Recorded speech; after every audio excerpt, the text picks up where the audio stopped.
వాక్య భాగం నుంచి కీర్తన 144 కీర్తన 12 నుంచి చదువుతున్నాం. మా కుమారులు తమ యవన కాలమందు ఎదిగిన మొక్కల వలె ఉన్నారు. మా కుమార్తెలు నగనకై చెక్కిన మూలకం వలె ఉన్నారు. మా కొట్లు నింపబడి 10 విధములైన ద్రవ్యములకు నిధులుగా ఉన్నవి.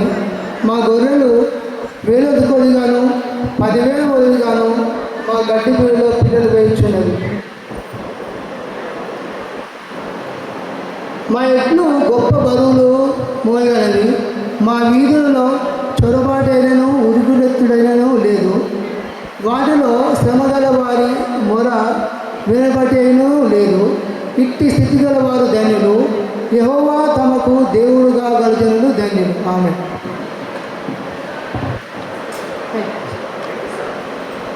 Thank you so much for మీరు బైబిల్ రీడింగ్ చేసినందుకు వందనాలు. అదే రీతిగా కొన్ని శుభాలు విందాం. మన మధ్యలో దైవజనులు ఉన్నారు. రవి కుమార్ గారు పాస్టర్ గారు ముందుకు వచ్చి శుభాలు పలకవలసిందిగా కోరుచున్నాం. దేవుని ఘనమైన నామానికి ప్రత్యేకంగా వందనాలు చెల్లిస్తున్నాం. దేవుడిచ్చిన సమయం చాలా విలువైంది. రాజ్ కుమార్ జ్యోత్స్నను దేవుడు చక్కగా దీవించి వారికి ఇచ్చిన కుమార్తె జాస్మిన్ వృత్తిని బట్టి దేవుడికి వందనాలు చెల్లిస్తున్నాం. మరి దినము చక్కగా మరి చక్కటి వస్త్రాలు అలంకరించుకొని దేవుని సన్నిధానంలో కృతజ్ఞతాస్తుతులు చెల్లిస్తూ ఈ యవన కాలమందు వారిని ప్రభువుకు ప్రతిష్ఠించి సత్యమందు ప్రతిష్ఠించబడి వారు చక్కగా వారి యొక్క జీవితంలో దేవుని స్తుతించి దేవుని గణపరచాలని తల్లిదండ్రులు ఆశ కలిగి ఈ ఏర్పాటు చేసినటువంటి ఈ కృతజ్ఞత మీటింగ్ను బట్టి దేవునికి వందనాలు చెల్లిస్తున్నాం. నాకంటే పెద్దలు దైవజనులందరికీ కూడా మా ప్రేమపూర్వకమైనటువంటి వందనాలు చెల్లిస్తున్నాం. ఈ ప్రత్యేకమైన సమయంలో వాక్యంలో చెప్తున్నటువంటి ప్రాముఖ్యమైనటువంటి విషయం ఏంటంటే కీర్తనలు 119వ వచనంలో యవనస్తులు దేని చేత తమ నడతను శుద్ధిపరచుకొందరు, నీ వాక్యమును బట్టి దానిని జాగ్రత్తగా చూచుకొనుట చేతనే కదా. మరి చక్కని బిడ్డలు,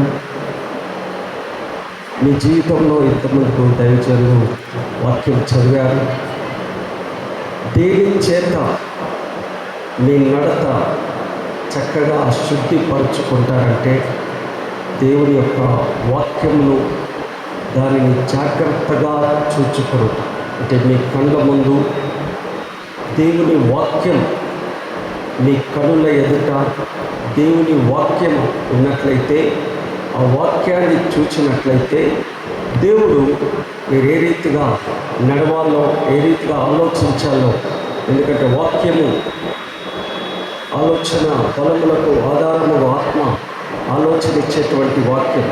అందుకని బైబిల్ చెప్తుంది 1 తిమోతి 4:12 యవనమును బట్టి ఎవడు నిన్ను తృణీకరింపనీయకము, కానీ మాటలోను ప్రవర్తనలోను ప్రేమలోను విశ్వాసములోను పవిత్రతలోను అన్నిటిలో మాదికరముగా దేవుని వాక్యము నీ నోటిలో, నీ హృదయంలో, నీ యొక్క ఉన్నట్లయితే, నీ ప్రవర్తనలో, నీ ప్రేమలో, విశ్వాసంలో నువ్వు చక్కగా నడుచున్నట్లుగా, వర్ధిల్లునట్లుగా దేవుడు దీవిస్తాడు, ఆశీర్వదిస్తాడు.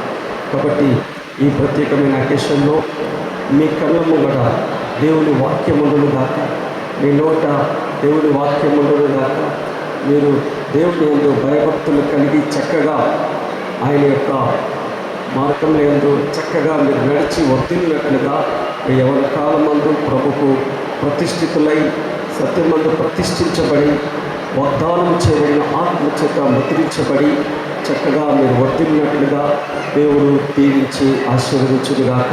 మీ గాడ్ బ్లెస్ యు. చప్పట్లు కొడదాం ఘనంగా. ఇలాంటి మీటింగ్స్ మనం వచ్చినప్పుడు దాదాపు సెల్ ఫోన్లు అందరూ తెచ్చుకుంటారు కానీ బైబిల్ ఎవరు తెచ్చుకోరు. పర్సులు తెచ్చుకుంటారు, డబ్బులు మర్చిపోరు. కానీ నేను మీకు రిక్వెస్ట్ చేసేది ఏంటంటే ఇలాంటి మీటింగ్కి వచ్చినప్పుడు తప్పనిసరిగా carry your Bible. It is good, it is a blessing to you all.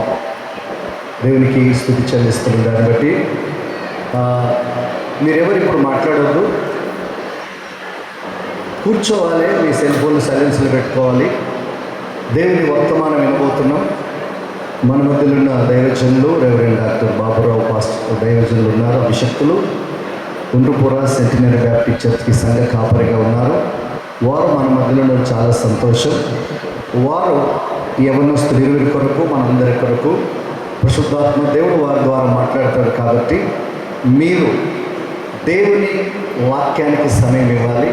కనుక వాక్యం స్టార్ట్ అయినప్పుడు ఎవరు లేవద్దు. చుట్టాలు కలుసుకునే సమయం ఇది నాకు తెలుసు.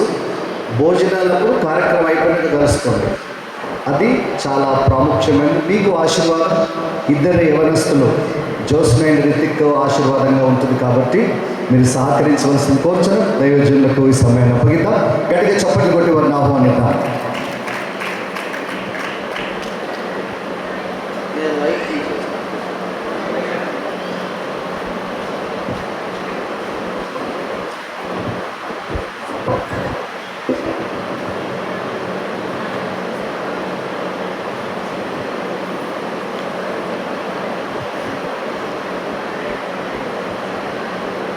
ప్రభునందు ప్రియమైనటువంటి స్థానిక సంఘ కాపరి రెవరెండ్ నరసింహరావు గారికి, అలాగే తోటి దైవజనులకు, ప్రత్యేకంగా ఈ స్థలంలో మనందరము నిలవబడి కూర్చొని శుభకార్యములో తిరిగించడానికి మనందరిని ఆహ్వానించినటువంటి కుటుంబీకులు తాటికాయల రాజ్ కుమార్ గారు, వారి సతీమణి గారు కుటుంబాన్ని బట్టి ప్రత్యేకంగా నేను వందనాలు తెలియజేస్తున్నాను. చేరి వచ్చిన మీ అందరికీ గుండ్రుపుర సెంటినరీ బాప్టిస్ట్ చర్చ్ తరఫున స్థానిక సంఘ కాపరిగా వందనాలు, శుభాలు తెలియజేస్తున్నాను. ఈ దినము చక్కని పరిశుద్ధమైనటువంటి కార్యంలో, అనగా రాజ్కుమార్ గారిని, వారి సతీమణిని దేవుడు ప్రేమించి వారికి ఇచ్చినటువంటి సంతానంలో కుమార్తెను, కుమారుణ్ణి, వారిరువురిని మన మధ్యలోకి తీసుకుని రావడం, ప్రత్యేకంగా ఈ ఆవరణంలో లేదా ఈ ఫంక్షన్ హాల్లో వారిని కూర్చోబెట్టడం, వారితో పాటు వారిద్దరు కూడా కూర్చోవడం చాలా సంతోషం. పిల్లలతో పాటు తల్లిదండ్రులు కూర్చోవడం. ఎందుకంటే కొన్ని కార్యక్రమం జరిగేటప్పుడు పిల్లల్ని అక్కడ కూర్చోబెట్టి తల్లిదండ్రులు అటు తిరుగుతూ ఉంటారు. కాబట్టి అది క్రమం కాదు. కానీ దేవుడు చేసినటువంటి మేళ్ళ కొరకు, మన కుటుంబంలో దేవుడు జరిగించినటువంటి అద్భుతాలు, ఆశ్చర్య కార్యముల కొరకు కుటుంబం అంతా ఒకచోట కూడుకొని ఉండడం, దేవుని ఆరాధించడము, దేవుని స్తుతించడము, ఘనపరచడము చాలా మేలైంది. అది చాలా ప్రాముఖ్యమైంది. మనం పెట్టుకున్నదే దాని కొరకు. మాకు దేవుడు మేలు చేశాడు, మా జీవితంలో ఆశ్చర్య అద్భుత కార్యములు జరిగించాడు, అన్నీ ఆయన ద్వారా జరిగినాయి, మాదేమి లేదు అని చూపించడానికి అదొక చెప్పకనే చెప్పే సాక్ష్యం ఏంటంటే ప్రత్యక్షంగా వాళ్ళు అక్కడ ఉండడం. అది కుటుంబంలో అది చాలా ప్రాముఖ్యమైనది. మందిని పిలుచుకోవడం కూడా చాలా ప్రాముఖ్యమే. బంధువులను, రక్త సంబంధికులను, శ్రేయోభిలాషులను లేదా మనం డ్యూటీ చేస్తున్నటువంటి మన కోవర్కర్స్ను, సన్నిహితులను పిలవడము అది కూడా చాలా ప్రాముఖ్యమైంది. ఎందుకంటే వారు వచ్చి కూర్చున్నప్పుడు పిల్లలకు దీవెనకరం, ఆశీర్వాదకరమే కాదు, కానీ వారు కూడా కొన్ని దేవుని మాటలు వినడానికి, ఆ ఆశ్చర్యకార్యం ఏమిటో గ్రహించడానికి ఇది చాలా ప్రాముఖ్యమన్నమాట. అందుకే అందరూ కలిసి కూడుకున్నప్పుడు దేవుని మాటలు బయలుపరచబడుతుండగా వాటిని విని శ్రద్ధగా మీ మనసులో, మీ హృదయంలో వాటిని భద్రపరచుకోవాల్సిందిగా మనవి చేస్తూ ఉన్నాను. 144వ ఈ సంకీర్తనలో 12వ వచనాన్ని మనం చదివితే, మా కుమారులు తమ యవ్వన కాలమందు ఎదిగిన మొక్కల వలె ఉన్నారు, మా కుమార్తెలు నగరునకై చెక్కిన మూల కంబముల వలె ఉన్నారు. ఈ మాటలు ఒక వ్యక్తి చెబుతున్నట్టుగా మనం చూడగలుగుతున్నాం. ఒక కుటుంబాన్ని గూర్చి, ఒక కుటుంబంలో ఉన్నటువంటి తల్లిదండ్రులు పిల్లల గూర్చి చెబుతున్న మాటగా మనకు అర్థమవుతా ఉంది. మా కుమారులు అని ఉందండి. తమ యవ్వన కాలమందు ఎదిగిన మొక్కల వలె ఉన్నారు, మా కుమార్తెలు నగరుకై చెక్కిన మూల కంబముల వలె ఉన్నారు అనేటువంటి మాటలు తల్లిదండ్రులు పిల్లలను గూర్చి ఇతరులకు తెలియపరుస్తున్నటువంటి సంగతి. కాబట్టి ఇది గొప్ప సాక్ష్యం. తల్లిదండ్రులుగా కుటుంబంలో పిల్లలను గూర్చి, మా పిల్లలు ఫలానా, మా పిల్లల యొక్క క్యారెక్టర్ ఇది, మా పిల్లల్లో వారి జీవితాల్లో ఉన్నటువంటి సందేశం ఇది, దేవుడు వారి కలుగు చేసినటువంటి మేలు ఇవి అని తెలియపరిచేటువంటి మాటలుగా మనము ఈ 12వ వచనాన్ని చూడగలుగుతున్నాం. ఇవి దేవుని పరిశుద్ధ గ్రంథంలో వ్రాయబడినటువంటి మాటలు. అవి పరిశుద్ధమైనవి, అవి మన జీవితాలకు, మన కుటుంబాలకు ఆశీర్వాదకరమైనవిగా గుర్తించవలసిన వారమైతున్నాం. కాబట్టి పిల్లలు దేవుడిచ్చేటువంటి బహుమానమని, స్వాస్థ్యమని మనం పరిశుద్ధ గ్రంథంలో చూస్తాం.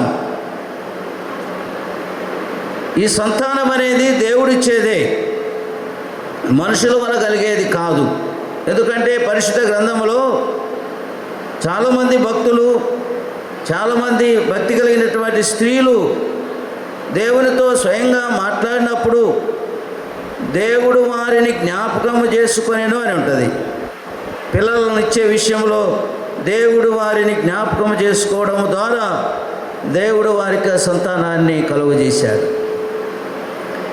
కాబట్టి వివాహంలో జతపరచబడడం ఒక ఎత్తు అయితే, వారిద్దరిని జతపరచబడినటువంటి వధూవరులను దేవుడు జ్ఞాపకం చేసుకుని దేవుని యొక్క వాగ్దానము ప్రకారము వారు భూమిని నిండించి విస్తరింపజేయాలి అనేటువంటి వాగ్దానము ఆదికాండం 1వ అధ్యాయంలో మనం చూడగలుగుతాము.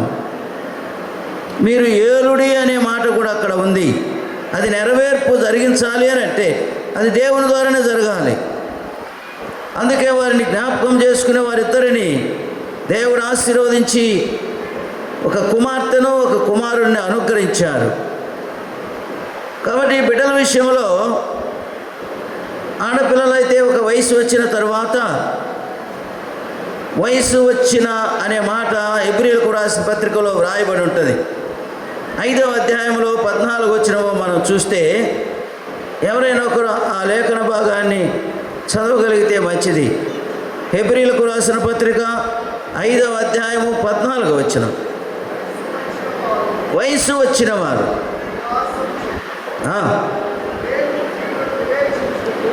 వయసు వచ్చిన వారంట కీడు మేలులు వివేచించే జ్ఞానం వస్తుంది అప్పుడు. అనగా ఇది మంచి, ఇది చెడు, ఇది లాభము, ఇది నష్టం అనేటువంటిది అవగాహన చేసుకునేది ఆ వయసు అన్నమాట. అది వయసు వచ్చిన వారు. ఇంకా దాని కింద ఫుట్ నోట్స్లో ఒక మాట ఉంటుంది, పరిపూర్ణులు అని ఉంది అక్కడ కదా. పరిపూర్ణులు, పరిపూర్ణత అనే మాట అండ్ సంపూర్ణంగా. ఫ్లెరోమా అని పిలుస్తారు, నిండుదనము, నింపబడము. గ్రీకులో ఫ్లెరోమా అంటే నింపబడుట అన్నమాట, సంపూర్ణంగా, పూర్తిగా అన్నమాట, పరిపూర్ణము. ఆ తర్వాత ఇక మనం పరిభాషలో చెప్పుకోవాలంటే ఇక్కడ ఆయా స్థలాల్లో రకరకాలుగా ఆ పదాన్ని వాడుతారు. పరిపక్వము అనే మాట కూడా మనం చూడగలుగుతాం. పరిపక్వము, పరిపూర్ణత, పరిపక్వము అనే మాట వయసు వచ్చిన వారికి అనే వారికి పెట్టబడినటువంటి పేర్లుగా మనం చూడగలుగుతున్నాం. అయితే ఇంతకు ముందంతా పిల్లలు మరి లోక సంబంధంగా ఉంటూనే ఉంటారు, తెలియవు కొన్ని విషయాలు. కానీ ఇప్పుడైతే ఒక వయసు వచ్చిన తర్వాత వారు అన్నీ కీడు మేలులు ఆలోచించే, వివేచించే గ్రహణ శక్తి కలిగేటువంటి వయసు అది. అందుకు ఆ పిల్లలు ఏం చేయాలంటే, ఆ పిల్లలను ఈ వయసులో మనం కూడా అబ్జర్వ్ చేయాలి. వారిని జాగ్రత్తగా కాయవలసిన పని కూడా తల్లిదండ్రుల మీద ఉంది. కాబట్టి ఈ పిల్లలు ఏం చేసేవారుగా ఉండాలి అని అంటే, మొట్టమొదట 148వ కీర్తన 12వ వచనములో, 148వ సంకీర్తన 12వ వచనములో ఇలాంటి పిల్లలు దేవుడు చేసిన తన జీవితంలో మేళ్లకు యెహోవా నామమును స్తుతించాలి అనందాక కదా, దేవుని నామాన్ని స్తుతించేవారుగా ఉండాలి. ఆ తర్వాత 44:12 యొక్క ఉద్దేశం ఏమిటంటే స్థిరంగా ఉండాలి అని అర్థం కదా. మా కుమార్తెలు నగరుకై చెక్కిన మూల కంబములు అంటే అర్థం ఏంటంటే మూల స్తంభాలు. ఇవి ఎప్పటికీ స్థిరంగా ఉంటాయి, స్టాండర్డ్గా ఉంటాయి, స్టేబుల్గా ఉంటాయి. కాబట్టి పిల్లలు దేవుని స్తుతిస్తూ ఉండాలి. రెండవది, వారు దేవునిలో స్థిరంగా ఉండాలి. విశ్వాసం విషయంలో, మరి రక్షణ విషయంలో, నీతి విషయంలో, మర్యాద విషయంలో, గౌరవం విషయంలో, తల్లిదండ్రుల మాట వినే విషయంలో, వీటన్నిటిలో పిల్లలు స్థిరంగా ఉండాలి అనే మాట మనము చూడగలుగుతున్నాం. పరిశుద్ధ గ్రంథంలో న్యాయాధిపతుల గ్రంథము 11వ అధ్యాయం 36వ వచనంలో మనం చూస్తే, యెఫ్తా అనేటువంటి ఆయనకు ఒకే ఒక కుమార్తె ఉంది. ఆమె నిజంగా తండ్రి చెప్పిన మాట విని ఆ మాటకు లోబడింది. ఆయన మాట ప్రకారమే ఆమె నడుచుకున్నట్లుగా మనము చూడగలుగుతున్నాం. ఆయన దేవుని సన్నిధిలో ఒక మొక్కుబడి చేసుకున్నాడు. దేవా, నేను యుద్ధములో విజయం సాధించి తిరిగి ఇంటికి వస్తున్నప్పుడు నా ఇంటి నుండి ఎవరైతే నన్ను ఎదుర్కోవడానికి జయధ్వనులతో ముందుకు వస్తారో వారిని నీకు అర్పిస్తాను అన్నాడు. కానీ ఇంట్లో నుండి ఎవరు వచ్చారు అంటే తన కుమార్తె, ఏకైక కుమార్తె, ఒకే కుమార్తె. ఆమెకు ఇంకా పిల్లలు లేరు వారికి. ఆ కుమార్తె నీళ్లు తీసుకొని ఆయన ఎదుర్కోవడానికి రాగానే వెంటనే యెఫ్తా తన మనసులో అనుకున్నాడు, నా కుమారి, నీవు నన్ను తల్లడిల్ల చేశావు. వాస్తవముగా నేను నా ఇంట్లో నుండి ఎవరో పనివారు వస్తారు అనుకున్నాను, కానీ నీవే ప్రేమతో ఆప్యాయతతో ముందుగా పరిగెత్తుకుంటూ వచ్చావు. బిడ్డ, నేను దేవుని సన్నిధులు మొక్కుబడి చేసుకున్నాను. ఆ మొక్కుబడి ప్రకారం నేను చెల్లించవలసిందే, లేదంటే అబద్ధం ఆడినవాడిని అవుతాను అన్నప్పుడు ఆ బిడ్డ ఏమన్నదో తెలుసా? సరే అన్నది. ఆ వయసులో ఉన్న పిల్లలు సరే అంటారా? మనం ఒక తీర్మానం చేస్తే, మనం ఒక నిర్ణయం తీసుకుంటే అది కూడా ఈలోక సంబంధమైన నిర్ణయం కాదు, దైవికపరమైనటువంటి నిర్ణయము. దేవునికి అర్పిస్తాను అని ఒక నిర్ణయం చేసుకున్నప్పుడు ఆమె యవనస్తురాలుగా అదే వయసు వచ్చినటువంటిదిగా సరే అనేటువంటి కూతురుగా మనం చూడగలుగుతున్నాము.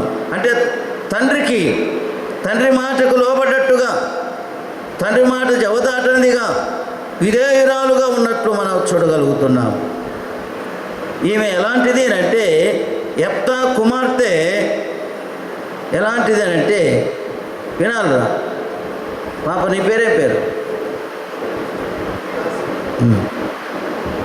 యెఫ్తా అనేటువంటి ఆయన పరిశుద్ధ గ్రంథంలో ఉన్నాడు.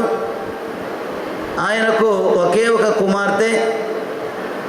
ఆమె తన తండ్రి ఒప్పుకున్నప్పుడు దాని ప్రకారం నెరవేర్చింది. ఏమన్నదో తెలుసా పాప? ఏమన్నదో తెలుసా? సరే డాడీ అని తన తండ్రి మాట విన్నది. ఒకటి వినిన కూతురు. ఎవరి మాట? తండ్రి మాట. అంత మాత్రమే కాదు, ఆమె విధేయత కలిగినదిగా కనబడుతూ ఉంది. విధేయత ఎదురు రావడము, ఆయన యుద్ధంలో విజయం పొందినప్పుడు ఆయనకు ఎదురు రావడము, ఆమె అదొక విధేయతగా మనం చూడగలుగుతున్నాం. అంతేకాదు, ఆమె ఒక ఆలోచన శక్తి కలిగింది. ఒకవేళ నేను దేవునికి సమర్పణగా నన్ను వేయడానికి నేను ఇష్టపడను, నేను పోను అన్నదనుకోండి, అప్పుడు తండ్రి దేవునికి అబద్ధమైన వాడవుతాడు. అందుకే వివేకము గల కూతురు ఆమె. అటు భౌతిక పరంగా తండ్రి విషయంలోనూ, ఇటు ఆధ్యాత్మికంగా దేవుని విషయంలోనూ వివేకము కలిగినటువంటి కూతురుగా మనము చూడగలుగుతున్నాము. అంతేకాదు, ఆమెలో దేవుని మీద భక్తి విశ్వాసం ఉన్నదని దీని ద్వారా మనకు అర్థమవుతుంది. యెఫ్తా కుమార్తెకు ఎన్ని లక్షణాలు ఉన్నాయి? వినే లక్షణం ఉంది, విధేయత గలదిగా ఉంది, వివేకము గలదిగా ఉంది, దేవుని యందు విశ్వాసము గలదిగా ఉంది యెఫ్తా కుమార్తె. కాబట్టి ఈ సమయంలో ఈ పాప కూడా తండ్రి మాట వినేదిగా, తండ్రిదండ్రులకు లోబడేదిగా ఉండాలని దేవుని యొక్క ఉద్దేశమై ఉన్నది. అందుకే యాకోబు పత్రికలో ఒక మాట ఉంది, చూడండి. 1వ అధ్యాయం 27వ వచనము. యాకోబు పత్రిక 1వ అధ్యాయము 27వ వచనములో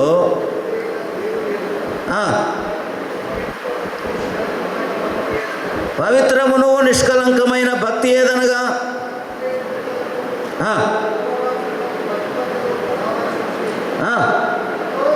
చాలండి.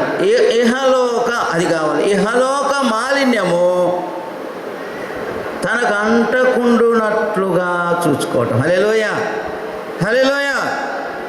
ఇహలోక మాలిన్యము తనకు అంటకుండా చూసుకోవాలి.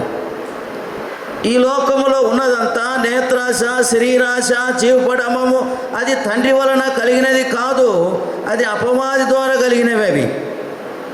కాబట్టి పిల్లలైనటువంటి వారు ఇహలోక మాలిన్యము అంటకుండా చూసుకోవాలి, జాగ్రత్త పడాలి. ఇలోక సంబంధమైనటువంటి మాలిన్యం అనగా పాపభూయిష్టమైంది లోకము. అందుకే ఆ మాలిన్యము తనకు అంటకుండా తన శరీరానికి తాను జాగ్రత్త వహించాలని దీని యొక్క ఉద్దేశమై ఉన్నది. మరొక పరిశుద్ధ గ్రంథములో 2వ రాజుల గ్రంథము 5వ అధ్యాయంలో మనం చూస్తే, ఒక బానిస పని చేయడానికి రాజు దగ్గరికి తీసుకుని రాబడింది. అతని దగ్గర పెంచబడుతున్నటువంటి ఆమె, తన యజమానుడు అనారోగ్యముతో ఉన్నాడు, బలహీనుడుగా ఉన్నాడని తెలుసుకొని ఆమె యజమానురాలతో చెప్పి తన యజమానుని ఎలాగైనా సరే శుద్ధి చేయాలని ఆశ కలిగి దేవుని యందు విశ్వాసం కలిగిందిగా షోమ్రోనులో నుండి తీసుకుని రాబడినటువంటి ఆ బాలిక దేవుని యందు భయభక్తులు కలిగిందిగా అక్కడ రాజుతో చెప్పినప్పుడు, ఆ యజమానునితో చెప్పినప్పుడు, ఆ యజమానుడు వెళ్ళి ఒక దైవజనుని దర్శించినప్పుడు, ఆ దైవజనుని ఎప్పుడైతే దర్శించిండో వెంటనే అతని స్వస్థత పొంది తన కుష్ఠవ్యాధిని పోగొట్టుకున్నట్లుగా మనం చూడగలుగుతున్నాము. నయమాను కుష్ఠవ్యాధి పోగొట్టుకున్నాడు.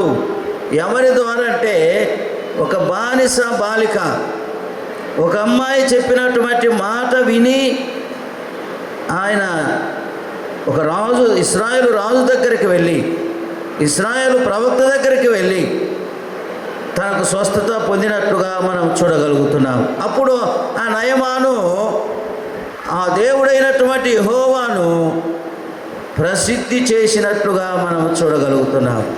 అనగా దేవుడైన యెహోవానే నన్ను బాగు చేశాడు, ఆయన నమ్మదగిన దేవుడు, ఆయన నన్ను స్వస్థపరిచాడు, నన్ను బాగు చేశాడు అని అక్కడ ఉన్నటువంటి ప్రజలందరి మధ్యలో ప్రభువును ప్రసిద్ధి చేసినట్టుగా మనం చూడగలుగుతున్నాం.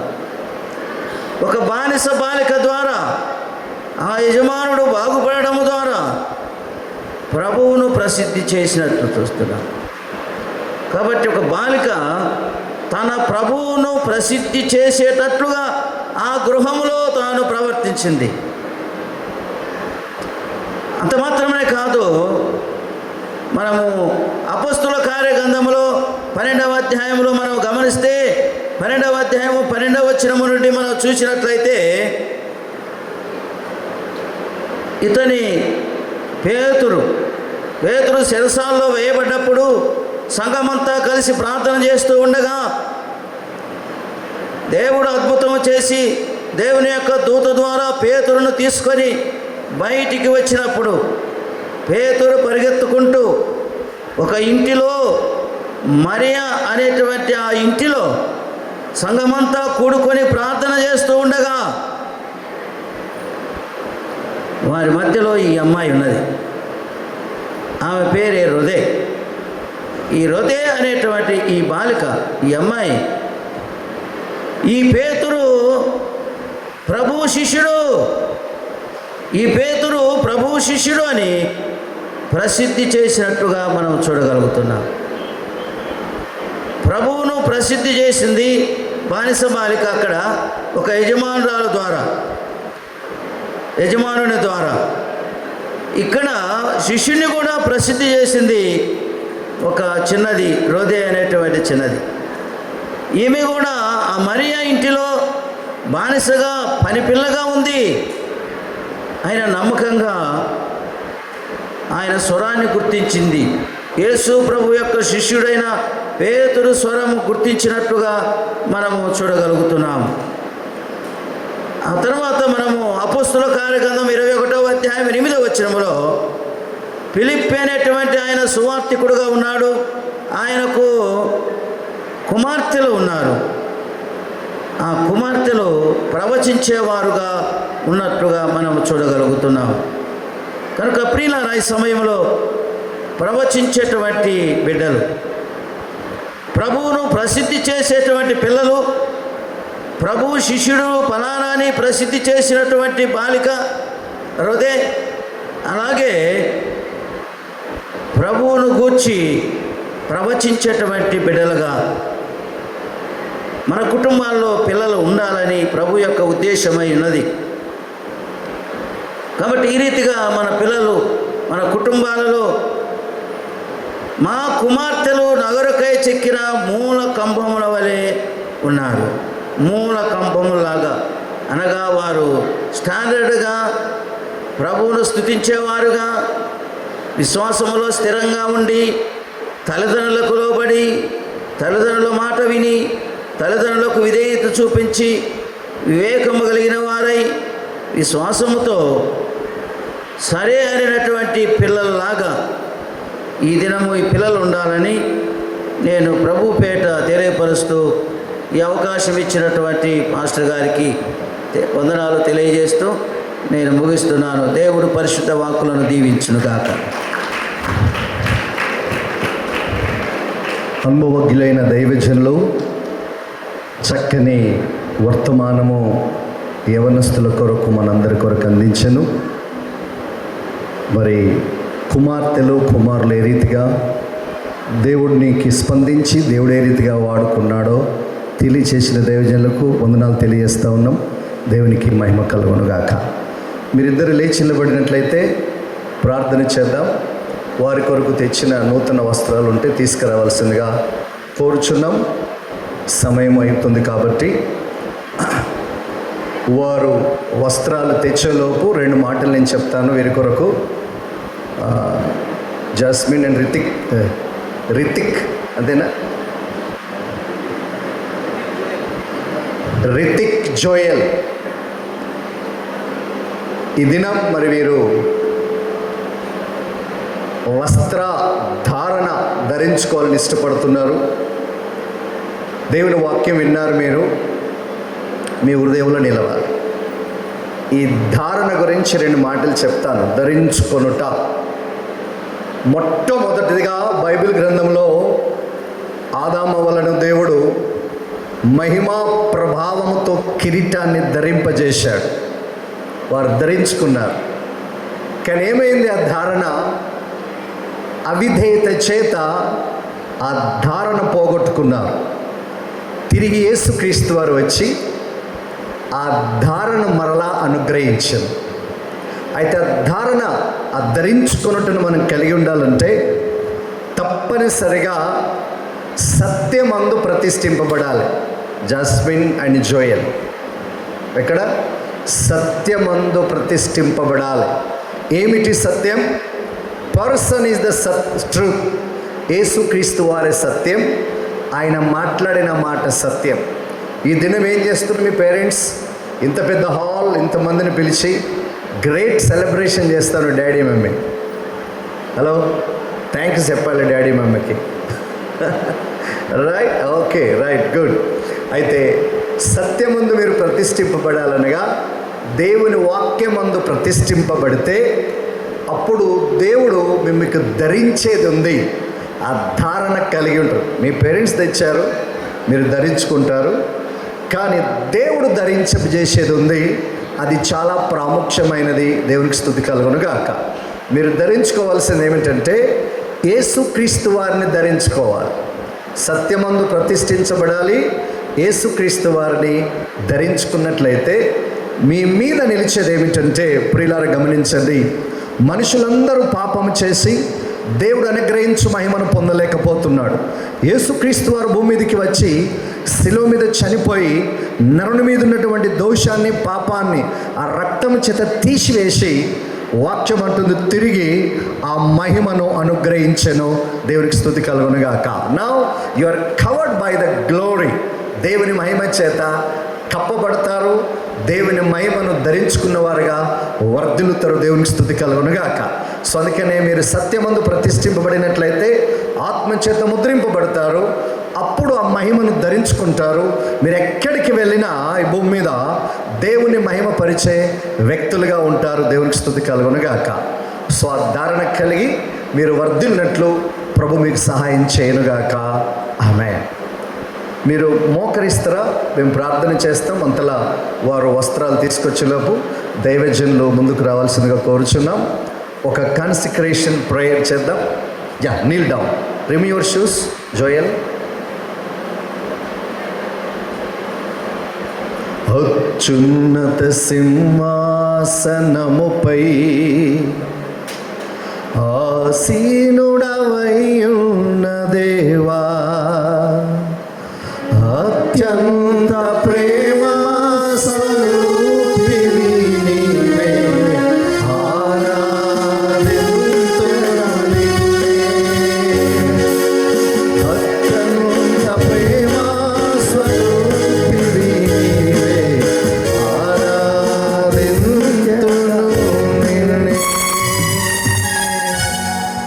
Josna, Joel, close your eyes and look to the lord. కళ్ళు మూసుకొని ప్రభు తట్టు చూడండి. ప్రభుకు అప్పగించుకోనండి. దైవజనులు తన వాక్కును విడుదల చేశారు. దేవుని మాట మీ హృదయంలో నిలవాలి.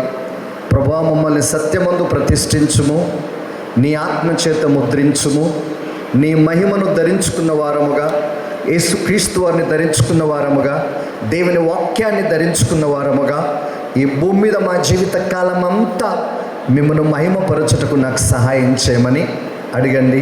దేవునికి స్తుతి. దైవజనులు చేతులు చాపండి, ప్రార్థన చేద్దాం. సర్వాధికారి నీకు వందనాలు చెల్లిస్తున్నాం. నమ్మదగిన దేవా నీకు వందనాలు.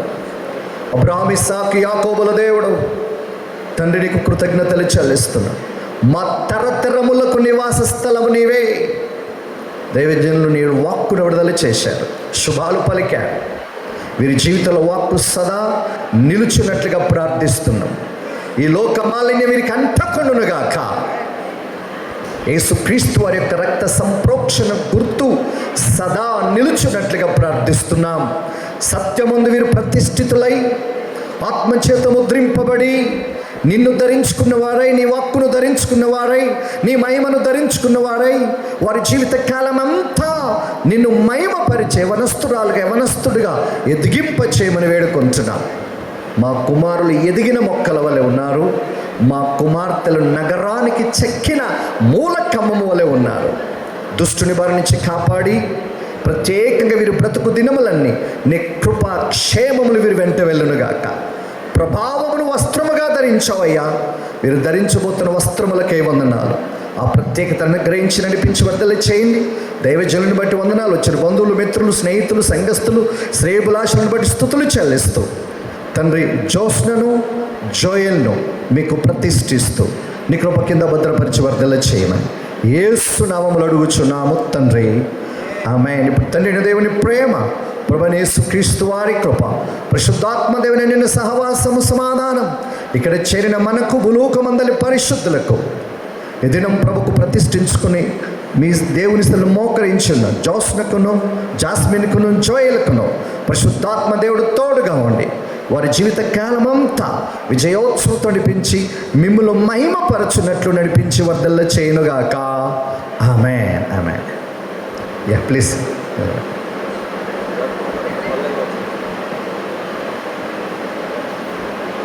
కూర్చోండి.